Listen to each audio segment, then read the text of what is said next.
During this presentation, we will be examining feminist approaches to leadership, or feminist leadership theory, and how this theory applies to organizational leadership and leading organizational change, as well as how feminist leadership theory applies to leadership in a higher education context.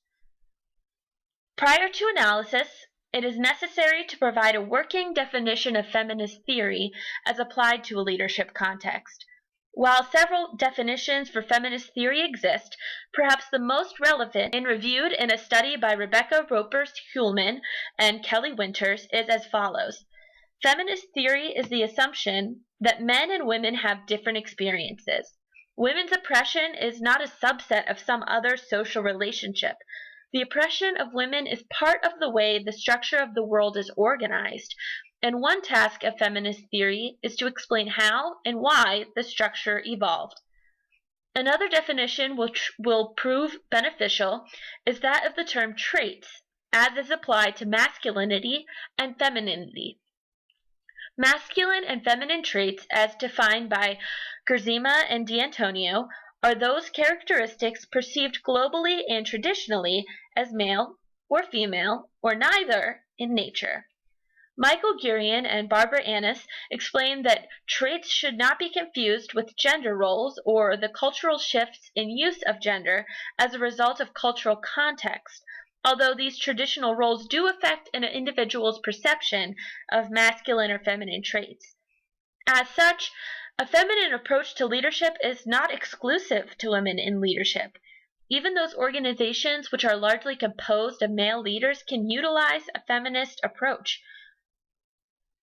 Understanding feminine traits and the global perception of femininity is essential to the application of these traits. Sharon Hattery and Laura Henderson explain that women typically possess the following leadership traits: inclusivity and collaboration, investment and consultation, creation of shared vision, values, and goals, holistic leadership, decisiveness, and effective multitasking. The leadership strengths, as outlined by Hattery and Henderson, are rooted in traits considered traditionally feminine, including originality, adaptability, intuition, supportiveness, ability to be a team player, cooperation, perceptiveness, being encouraging, among others. According to a study conducted by the two men, John Gerzema and Michael D'Antonio, leadership traits perceived as masculine include aggression, independence, pride, decisiveness, resilience, and analytical tendencies.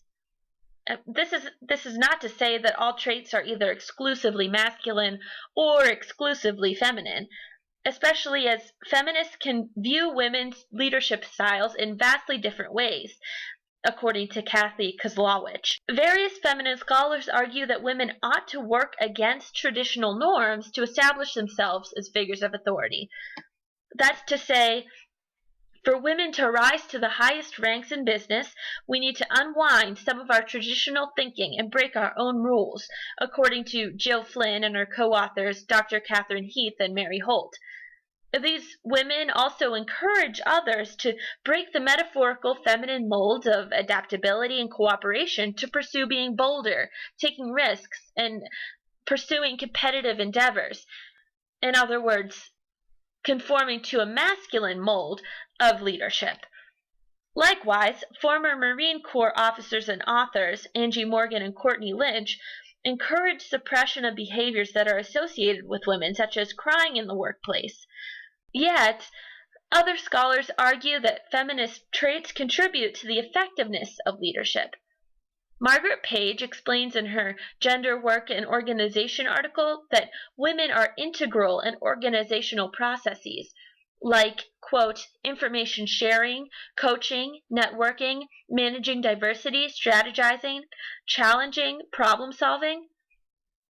And these roles are often overlooked in organizations. Ongoing relevant research is in process that highlights the importance of relational leadership. Furthermore, Gerzema and D'Antonio contend that feminist traits assist so greatly in the leadership of organizations that they transcend even the effectiveness of traditional masculine leadership traits. They say, "We live in a world that's increasingly social, independent, and transparent. and in this world, feminine values are ascendant. As a result of our experiences, we contend that feminine values are the operating system of 21st century progress. The history of feminist leadership theory is relatively new, and it's continuing to be written. Beverly Irby and Genevieve Brown explained that feminist leadership approaches were not even considered until the 1970s. However, feminist approaches to leadership are growing in relevance as traditionally feminine traits are increasingly desired within a gradually global and social corporate climate. Gerzema and D'Antonio say, many of the qualities of an ideal modern leader are considered feminine. In fact, Gerzema and D'Antonio conducted a global study in which 66% of adults surveyed agreed that the world would be a better place if men thought more like women. Furthermore, Gurian and Annis explain that organizations, quote, become more profitable when they pay attention to gender balance and utilize female talents. However, as of 2014, women represented approximately 16% of top leadership positions in large organizations and were CEOs of only 5% of large companies, according to a study published by professors Alison Cook and Christy Glass. Consequently, feminist approaches to leadership aren't traditional and they are not widespread. Because the feminist theory of leadership is still developing, the theory can be better understood if also used in the context of a leadership frame. Bowman and Deal propose 4 frames for effective leadership. Research conducted thus far lends the feminist leadership theory to fall largely under the human resource framework. The human resource frame of leadership is based on the assumption that people's skills, attitudes, energy, and commitment are vital resources that can make or break an enterprise. Essentially, the good of the organization is beneficial not only to itself but also to employees who work within it. A parallel to this assumption, feminist leadership proposes that such traits as loyalty, flexibility, selflessness, empathy, patience, collaboration, and passion are feminine traits, which are highly employed in a leadership setting, according to Gerzema and D'Antonio. The feminist leadership theory, as all other leadership models, must prove effective in addressing organizational change. This theory can be successfully used within the framework of John Cotter's change model. Feminist leadership focuses heavily on the relational development of an organization, according to Hattery and Henderson. Therefore, feminist leadership theory would benefit from borrowing from its relational strengths to enforce and encourage organizational change, simultaneously utilizing Cotter's model. Leaders working under the feminist leadership theory who seek to encourage change within their followers create urgency through such means as empathy and empowerment, as proposed by Gerzema and D'Antonio. Rita Durant illustrates the interpersonal mindset of transformational feminist leadership. Feminist leadership theory is unique from other traditional and masculine models because it focuses on communication of organizational vision through information sharing and networking, according to Page. Likewise, the feminist approach naturally encourages the empowerment of subordinates. Retired Colonel Kimberly Olson explains that delegating responsibilities to the lowest level is not only key to effecting long-lasting change, but critical to continuous organizational improvement. With an empowered workforce, everyone is a decision maker, and everyone is accountable. Feminist leadership at its very core encourages organizational transformation. Feminist leadership often requires social change within an organization, especially when the leader choosing a feminist approach is female. Batliwala illustrates the inherent transformative nature and goals of feminist leadership theory. She says feminist leadership's fundamental attribute should be to make waves. In other words, there is little point in leadership development programs if they do not equip women to deal with the messy, frightening, dangerous, but exhilarating business of feminist social transformation. For every great feminist leader we can think of, from anywhere in the world, past and present, has one thing in common.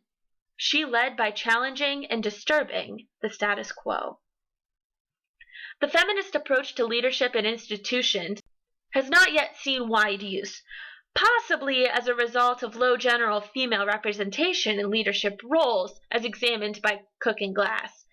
In her study addressing gender leadership in higher education, Margaret E. Madden explains this low representation, writing, "Although those who write about women in higher education acknowledge progress toward equity, no one argues that women have achieved equal status with men.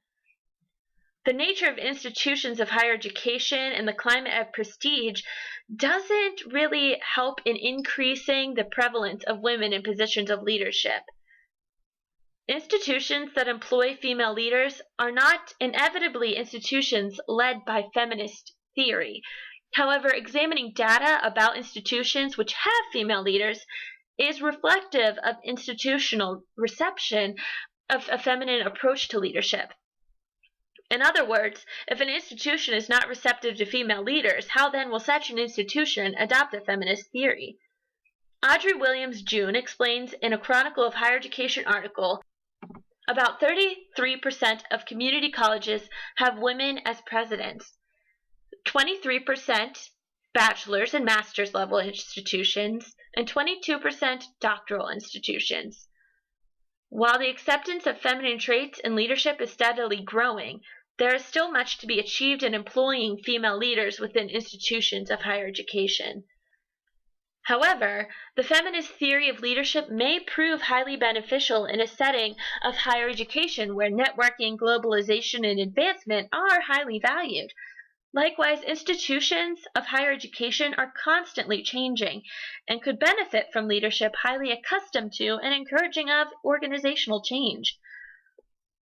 In closing, we understand that feminist leadership is not exclusive to women, but rather draws from traditionally feminine traits.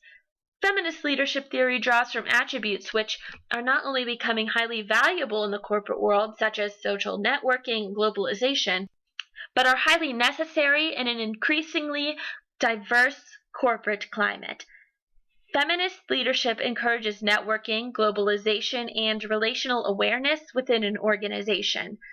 The use of the feminist leadership theory has the potential to create change within hierarchical organizations and encourage relational climates which are becoming widely accepted. For this reason, feminist leadership approaches can be utilized under a human resource framework. And lastly, feminist leadership encourages organizational change. This theory is not only open to change, but requires change. Continued research of feminist approaches to leadership, as well as continued growth toward gender parity in leadership, will yield a greater understanding of this leadership theory. And maybe someday, Sheryl Sandberg's words will reign true.